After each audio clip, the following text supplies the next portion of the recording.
When you picture someone wasting their life, you probably imagine them staring blankly at a screen, doing absolutely nothing.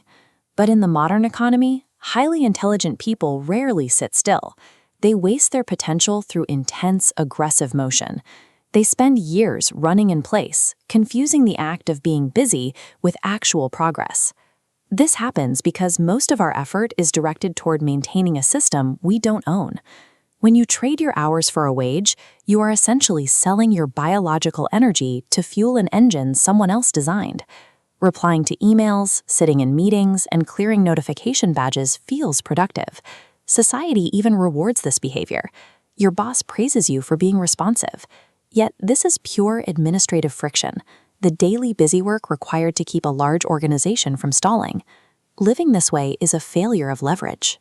It means spending 40 years renting out your existence, hour by hour, to solve other people's emergencies. Since you cannot earn back an hour, spending those hours on administrative noise is an expensive trade with no possibility of a refund. Failing to dismantle these socially acceptable traps is a permanent loss of a non-renewable resource.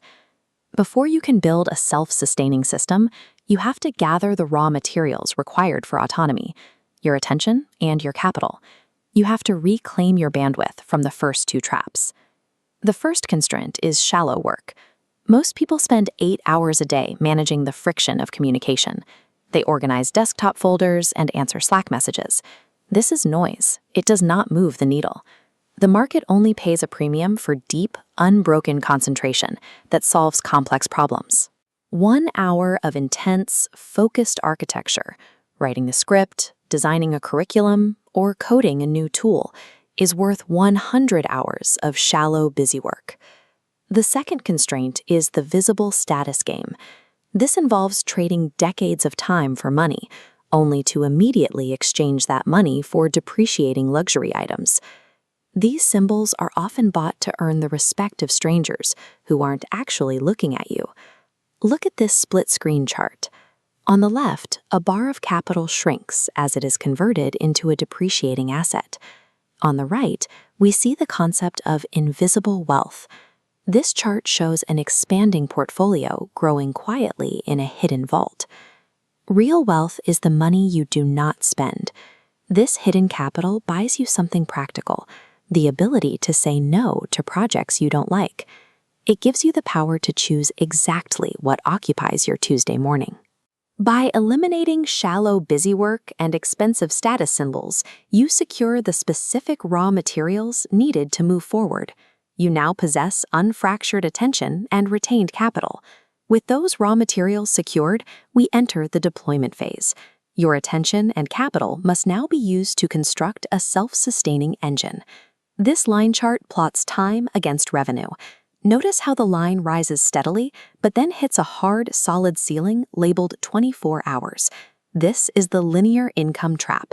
If your survival requires you to be physically present to earn, your income is restricted by the simple math of the clock. Now, look at this secondary curve.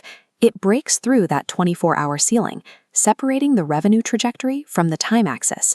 These are asymmetric returns. To achieve this, you must separate your presence from your revenue generation. You build these systems by packaging specialized knowledge into software, digital courses, or media. You architect an asset once, and it can be sold an infinite number of times while you are doing something else. As your plan grows more complex, the variables can become overwhelming. You start worrying about market timing, technical debt, or whether you need another degree to be qualified. This is when planning stops being a tool and starts becoming a place to hide. The market does not reward perfect hidden ideas. It rewards execution. Launching a flawed project into the real world gives you more information than keeping a perfect one in your head. Your first attempt will have issues, and that is why you must launch it. 10 days of real-world data is worth more than 10 months of theoretical planning.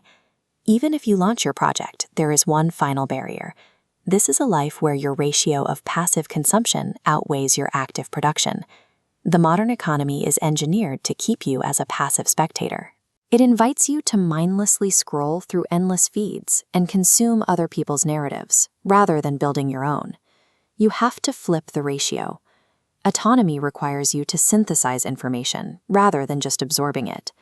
When you learn a new skill or study a market, document the process, package what you learn, and distribute it. In every transaction, money moves from the person who watches to the person who builds. You are always on one side of that ledger. Money can be lost and earned back. A single hour can never be rebought.